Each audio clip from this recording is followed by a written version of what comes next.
For topic 3, I chose integrative health. We did a yoga nidra exercise in week 7 and it really stood out to me. It reminded me of being at the Nordic spa, the calming tones, the warmth, the sense of total stillness. I haven't been able to go to a Nordic spa in a long time because they are expensive, but that exercise brought me right back to feeling like I was at one. I also realized that I already do use a lot of integrative health in my own life without knowing it really had a name. Things like drinking tea, lighting candles, or choosing calm environments. Learning that these are actually evidence informed approaches to health made this topic feel personal and meaningful. In our Week 7 reading, Estel et al. Defines integrative health as an approach to care that combines conventional Western medicine with evidence informed complementary practices to support the whole person, mind, body, and spirit, and social well being, while focusing on prevention, balance, and the body's natural healing abilities.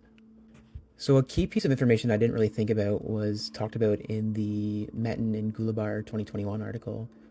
The article talks about how a number of patients do use complementary practices at the advice of family or friends, and that they do lower their stress levels and improve their quality of life.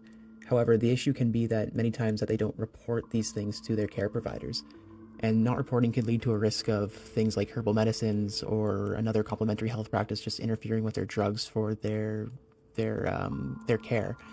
And as a nurse, it's important for us to provide a safe environment so that our patients do feel comfortable in telling us their personal health practices, and then we do keep a level of knowledge of these sort of things like medicinal medications so that we can inform our patients that they may interfere with their drugs, and just so we can educate our patient properly. And on that point, the Austin et al. 2021 article also emphasizes that documentation is central to the continuity of care and interprofessional communication.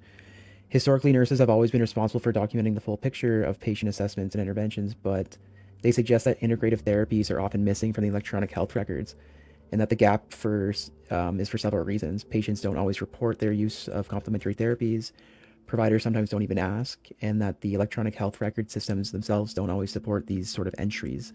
They just might not exist. And then Austin et al. 2021 also argues that without accurate documentation, important clinical information is lost, and opportunities for better evidence-informed care is just missed. Integrative health connects to several of the 6 pillars of health. Stress management, sleep, and social connections are some that I can connect to it. By practicing them myself, I will be able to regulate my own stress and help myself sleep better, and perhaps build social connections through activities such as yoga. And then professionally, being cognizant of different approaches reminds me of their importance for my future patients. I hope to be able to ask my patients about the things they're using, and just be able to respect their autonomy and choice so that I can provide them with patient-centered care.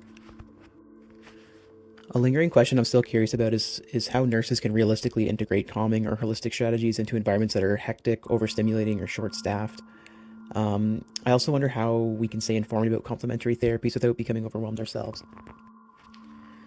This topic helped me to realize that many of the strategies that I use to support my own well-being are actually evidence-informed. It also showed me that integrative health can be a bridge between who I am as a person and who I'm becoming as a nurse.